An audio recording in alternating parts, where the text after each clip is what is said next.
خبر شامل کرتے ہیں گجرانوالہ سے۔ گجرانوالہ کینٹ شکیل احمد جنجوعہ کی رپورٹ کے مطابق، جہاں پر پاکستان کی بڑی سیاسی، سماجی، فلاحی شخصیت خواجہ شبیر کویتی نے آواز نیوز کے نمائندہ سے گفتگو کرتے ہوئے کہا، پاکستانی عوام بھوک سے بے حال ہو گئی ہے، مفلسی بدحالی نے ڈیرے لگا رکھے ہیں اور اس چیز کی تمام تر ذمہ داری عمران خان کے اوپر جاتی ہے۔ خواجہ شبیر کویتی نے کہا، پاکستان مسلم لیگ نون کا دور جب بھی آیا، عوام خوشحال نظر آئی اور ترقیاتی کاموں کے حوالے سے پاکستان مسلم لیگ نون نے کبھی کوئی کمی نہیں کی۔ اسٹوڈنٹ کے لیے بھی ہمیشہ مختلف پیکیج اس گورنمنٹ نے رکھے ہیں۔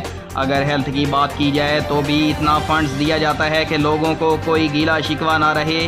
خواجہ شبیر کویتی نے کہا، آنے والے وقت میں پاکستان مسلم لیگ نون ایک بار پھر اقتدار میں آ کر پاکستانی عوام کی امیدوں پر انشاءاللہ پورا اترے گی۔